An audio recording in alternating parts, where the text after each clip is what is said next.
2023 전통기록문화 창작 컨퍼런스에서 인사드립니다. 안녕하십니까. 웹툰 웹소설 제작사 재단미디어의 항남용 대표입니다. 오늘은 인공지능 기반 만화 웹툰 창작 도구 개발 현황과 대안 플랫폼이라는 주제로 발표를 진행하겠습니다. 우선 간략하게 제 소개를 좀 드리도록 하겠습니다. 저는 서울문화사에서 발행한 IQ.F라는 주간 만화 잡지의 기자로 만화계에 첫 입문한 뒤 현재까지 약 23년 동안 만화 관련 컨텐츠 비즈니스 업무를 해오고 있습니다. 발표에 앞서 인공지능을 기반으로 한 웹툰 창작의 현황을 다룬 기사를 잠깐 보도록 하겠습니다. 2023년 어린이 과학동화 3월호에 게재된 특집 기사입니다. 어려운 내용일 수 있는데 어린이도 알 수 있도록 잘 정리된 기사입니다. 물론 저희 회사에서 진행하고 있는 프로젝트를 중점적으로 소개하고 있기도 합니다. 제 다음은 현재 한국의 대표 만화가 이연세 작가님과 함께 AI 이연세 프로젝트를 추진하고 있습니다. 작가님이 44년간 창작한 분량의 창작물을 인공지능 프로그램을 통해 학습시킨 뒤 이를 명령어나 요구하는 이미지 구성에 맞춰 새로운 스타일로 생성할 수 있도록 한다는 계획입니다. 만화 창작의 과정이 아무래도 노동 집약적인 예술이고 작가님이 이제 어느 정도 나이를 드시면서 과거처럼 왕성한 창작 활동이 어려워졌기 때문에 AI 힘을 빌려 이를 지속 가능하도록 만들려고 합니다. 그래 우리도 100년간은 컨텐츠를 지니게 될 것으로 생각했습니다. 이 특집 기사는 이미 인공지능을 창작 활동에서 활용하고 있는 작가들의 사례도 제시하고 있습니다. 홍승우 작가님은 스토리 작업을 진행하는데 챗GPT를 활용했고, 하지 작가님은 배경 작업을 진행하는데 인공지능 프로그램의 도움을 받아서 진행하고 있는 기사 내용입니다. 기사는 인공지능이 작가들의 일자리를 뺏는 거 아니냐는 걱정과 우려에 대한 내용도 다루고 있습니다. 과거에는 말 그대로 종이와 펜만으로 작업하던 이 만화 창작 과정이 스크린톤이 등장하면서 크게 변화 발전했고, 다양한 그래픽 소프트웨어, 디지털 펜 디스플레이어 장치 등이 등장하면서 달라진 것처럼 이미지 생성형 인공지능 역시 창작의 도구 중 하나가 될 것이라는 주장입니다. 이와 함께 기자가 인공지능 소프트웨어의 도움을 받아서 만든 만화 작품을 함께 게재했습니다. 자기도 할 수 있었으니 이제 어린이도 할 수 있을 거라고 했습니다. 인공지능 기술이 이제 고도로 발전하고 이를 창작 영역에서 활용하게 되다 보니 새로운 문제들도 불거지고 있습니다. 미드전이라는 이미지 생성 도구를 활용해 미국의 한 작가가 만화책을 만들었고 이를 저작권청에 신고했습니다. 미국 저작권청은 이 작가를 작품의 저작권자로 등록했다가 사회적 이슈가 되자 저작권의 부여 대상은 인간이 창작한 것에 한한다는 규정을 들어 취소 조치했습니다. 스토리 창작성은 인정할 수 있지만 자동 생성된 그림은 인정을 할 수 없다고 한 경우입니다.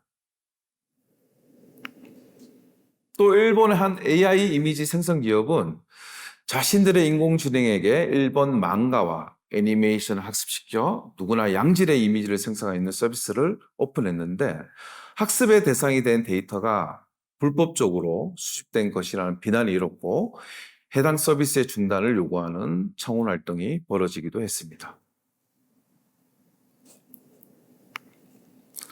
국내에서도 미드전이 노벨 AI와 같은 서비스형 이미지 생성 도구와 스테이블 디퓨전 같은 설치형 이미지 생성 도구가 몇몇 작가와 프로그래머들을 통해 소개되면서 이를 상업적 목적으로 활용한 사례들이 등장하고 거센 비판을 받기도 했습니다. 특히 이런 류의 이미지 생성 도구가 학습한 데이터가 대부분 일본 망가와 애니메이션에 집중되어 있어서 인공지능 생성형 이미지가 신규로 생성되고 확산될 때마다 일본풍 이미지가 인터넷 세상을 지배할 것이라는 우려도 생겼습니다. 인터넷 시대에 한국의 웹툰이 세계 만화 시장에서 좋은 평가를 받고 있는데 AI 시대에는 다시 일본의漫画가 세계 만화 시장의 중심이 될지 모른다는 걱정과 기우가 있었습니다. 이에 정부와 관계부처 그리고 만화 웹툰 산업계는 이 같은 상황에 대응하고 한국의 만화 웹툰 시장이 인공지능 시대에도 지속 가능한 성장할 수 있는 방안을 모색했습니다. 가장 중요한 것은 현재 활동하고 있는 작가들이 지닌 공포와 거부감을 해소시켜주는 것이지만 이와 함께 중요한 것이 학습할 데이터를 수집하고 이를 학습 효과가 높은 방향으로 가공 정제해서 관련 데이터를 구축해 놓는 것이었습니다. 학습 데이터의 양이 많을수록 생성 능력도 좋아지기 때문입니다. 재단 미디어는 기업 부설 연구소를 설립하고 두 개의 국가 지원 사업을 유치했습니다. 하나는 한국지능정보화 사회진흥원이 추진하고 있는 인공지능 학습용 데이터 구축 사업이고 또 다른 하나는 한국컨텐츠진흥원이 추진하는 컨텐츠 원 캠퍼스 사업입니다. 전자가 만화 웹툰 데이터를 수집하고 쓸만한 것으로 만드는 사업이라면 후자는 이를 기반으로 데이터를 학습시키고 생성할 수 있는 인공지능 모델을 만들고 이를 수행할 수 있는 인재를 배출하는 사업입니다. 재단 미디어는 두 건의 사업을 통해 적법한 방식으로 학습용 데이터를 수집하고 이를 데이터셋으로 만들어서 다양한 응용 연구 개발이 가능하도록 하는 기반을 마련하는 한편 실질적으로 인공지능 학습용 데이터를 통해 이미지 생성 모델을 만들고 이를 활용해 작품을 제작하는 과정과 절차를 마련하고자 합니다.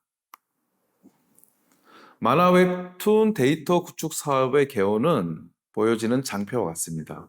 기존 웹툰 작품 속 이미지 5만 장을 수집하고 이를 학습시켜 명령어를 입력하면 이에 따른 이미지가 생성되도록 하는 시범 서비스.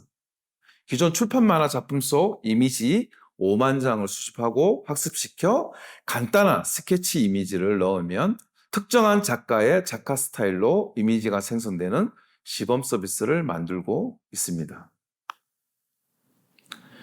AI 이연세는 데이터 구축 사업 이전에 추진했지만 이 사업과 병행하면서 진행 속도를 강화하고 있는 프로젝트입니다. 이연세 작가님이 창작한 기존의 흑백 만화와 컬러 웹툰을 인공지능에 학습시키고 작가님의 최근 그림 스타일로 캐릭터 시트만 새롭게 디자인해서 인공지능에 입력시키며 과거 작품의 모든 컷이 요즘 그림 스타일로 자동 생성되도록 한다는 계획입니다.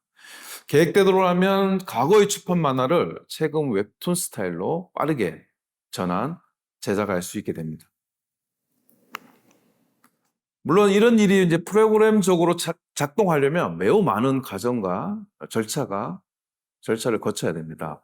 먼저 다양한 만화와 웹툰 작품에 대한 권리를 확보해야 하고 작품에 대한 이미지 데이터를 수집해야 합니다. 이를 컷 단위, 컷내 구성 요소 단위로 정제해야 하고 이미지를 설명할 수 있는 라벨링 작업이 이루어져야 하고 품질 검수도 통과해야 합니다. 재단 미디어는 현재 200여 편의 작품을 선정, 각 작품당 500컷씩 총 10만 장의 데이터를 수집하기 위해서 관련 업무를 진행하고 있습니다. 수집된 데이터가 편향성이 생기지 않도록 다양한 기준에 따라 수준 및 정제 비율을 정하고 있습니다. 예컨대 인구 통계학적 요소가 특정 부류에 쏠리지 않도록 하는 방식입니다. 가령 15세 남자 이미지 데이터가 다른 연령이나 성별에 비춰 너무 많으면 데이터 생성 시 이런 부분이 반영되기 때문입니다. 이미지 투 이미지 서비스의 생성 효과 확대를 위해 주요 이미지 데이터에 스케치 데이터를 추가로 제작하고 있기도 합니다. 못 그린 그림이나 간단한 선화를 넣어도 완성도 높은 그림이 생성되도록 하기 위함입니다. 라벨링은 수집, 정제된 이미지 데이터에 이름표를 붙이는 작업인데 일종의 태그라고 보시면 됩니다. 이미지 데이터에 대한 메타 정보를 최대한 상세하게 적어둬서 인공지능 학습 시 학습된 데이터를 명령어에 따라 출력할 때 작동 범위를 넓힐 수 있도록 하기 위한 것입니다. 이미지 내에 각 의미 요소에 대한 설명문이라고 보면 됩니다. 이렇게 정제, 가공된 이미지를 하나로 묶고 인공지능에 학습시켜서 만들어진 데이터셋을 모델이라고 합니다. 두 가지 형식에 반응하는 모델을 만들고 있는데 하나가 명령어를 입력하면 이미지가 생성되는 방식, 다른 하나는 스케치를 넣으면 완성도 높은 그림이 생성되는 방식입니다. 만들어진 모델은 자체 개발하고 있는 웹 프로그램을 통해 작동하고 기존 이미지 생성형 인공지능 프로그램에서도 사용할 수 있도록 하고자 합니다. 두 가지 방식으로 자체 제작한 알고리즘과 모델이 탑재된 시범 서비스도 한시적 운영할 예정입니다. 이를 통해 데이터의 추가 수집 및 기능 개선 작업을 진행할 것입니다. 앞서 설명은 데이터 구축 사업의 진행 과정과 절차에 관한 것입니다. 그런데 이 과정이 동일하게 AI 이연세를 만드는 과정에서도 진행됩니다. 다만 데이터 구축 사업은 데이터를 구축해서 그걸 기반으로 한 시범 서비스를 개시하는 것이 목표라면 AI 이연세는 그렇게 만들어진 모델을 통해 실질적으로 이미지를 생성해 리메이크 작품을 제작하고 유통하는 것이 목표입니다. 이렇게 만들어진 AI 애프터는 현재 재단 미디어가 새롭게 준비를 하고 있는 재단 쇼츠라는 웹툰 플랫폼을 통해 공개될 예정입니다.